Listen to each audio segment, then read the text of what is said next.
آج ہم بیان کریں گے پارہ ہے دوسرا، سورہ بقرہ ہے، آیت مبارکہ ہے 222 سے 224۔ اعوذ باللہ من الشیطان الرجیم، بسم اللہ الرحمن الرحیم۔ وَيَسْأَلُونَكَ عَنِ الْمَحِيضِ قُلْ هُوَ أَذًى فَاعْتَزِلُوا النِّسَاءَ فِي الْمَحِيضِ وَلَا تَقْرَبُوهُنَّ حَتَّى يَطْهُرْنَ فَإِذَا تَطَهَّرْنَ فَأْتُوهُنَّ مِنْ حَيْثُ أَمَرَكُمُ اللَّهُ إِنَّ اللَّهَ يُحِبُّ التَّوَّابِينَ وَيُحِبُّ الْمُتَطَهِّرِينَ۔ نساؤکم حرث لکم فأتوا حرثکم انا شئتم وقدموا لانفسکم واتقوا اللہ واعلموا انکم ملاقوہ وبشر المؤمنین ولا تجعلوا اللہ عرضۃ لایمانکم ان تبروا وتتقوا وتصلحوا بین الناس واللہ سمیع علیم۔ صدق اللہ العظیم۔ ترجمہ پیش خدمت ہے۔ اور تم سے پوچھتے ہیں حیض کا حکم، تم فرماؤ وہ ناپاکی ہے، تو عورتوں سے الگ رہو حیض کے دنوں میں، اور ان سے نزدیکی نہ کرو جب تک پاک نہ ہو لیں، پھر جب پاک ہو جائیں تو ان کے پاس جاؤ جہاں سے تمہیں اللہ نے حکم دیا، بے شک اللہ پسند کرتا ہے بہت توبہ کرنے والوں کو اور پسند رکھتا ہے ستھروں کو۔ تمہاری عورتیں تمہارے لیے کھیتیاں ہیں، تو آؤ اپنی کھیتیوں میں جس طرح چاہو اور اپنے بھلے کا کام کرو اور اللہ سے ڈرتے رہو، جان رکھو کہ تمہیں اس سے ملنا ہے۔ اور اے محبوب بشارت دو ایمان والوں کو، اور اللہ کو اپنی قسموں کا نشانہ نہ بنا لو کہ تم احسان اور پرہیزگار براری اور لوگوں میں صلح کرنے کی قسم کر لو، اور اللہ سنتا جانتا ہے۔ اس کی شان نزول اسی طرح کہ کہا وَيَسْأَلُونَكَ عَنِ الْمَحِيضِ۔ عرب کے لوگ یہود مجوس کی طرح حائضہ عورتوں سے کمال نفرت کرتے تھے۔ ساتھ کھانا پینا، ایک مکان میں رہنا گوارا نہ تھا، بلکہ شدت یہاں تک پہنچ گئی تھی ان کی طرف دیکھنا، ان سے کلام کرنا بھی حرام سمجھتے تھے۔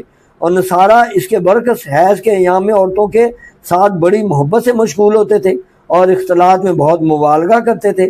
مسلمانوں نے حضور صلی اللہ علیہ وسلم سے حیض کا حکم دریافت کیا، اس پر یہ آیت نازل ہوئی اور افراط و تفریط کی راہیں چھوڑ کر اعتدال کی تعلیم فرمائی گئی اور بتایا گیا کہ حالت حیض میں عورتوں سے مجامت ممنوع ہے۔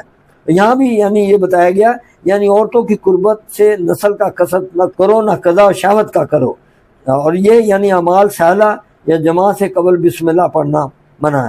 حضرت عبداللہ بن رواحہ نے اپنے بہنوئی نعمان بن بشیر کے گھر جانے اور ان سے کلام کرنے اور ان کے خصوم کے ساتھ ان کی صلح کرانے سے قسم کھا لی تھی۔ جب اس کے متعلق ان سے کہا جاتا تھا تو کہہ دیتے تھے کہ میں قسم کھا چکا ہوں، اس لیے کام کر ہی نہیں سکتا میں صلح والا۔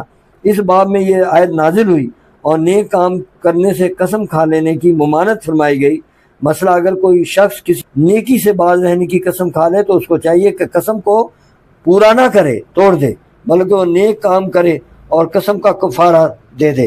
مسلم شریف کی حدیث میں ہے کہ رسول کریم صلی اللہ علیہ وسلم فرمایا جس شخص نے کسی امر پر قسم کھا لی پھر معلوم ہوا کہ خیر اور بہتری اسی کے خلاف میں ہے تو چاہیے کہ اس امر خیر کو کرے اور قسم کا کفارہ دے۔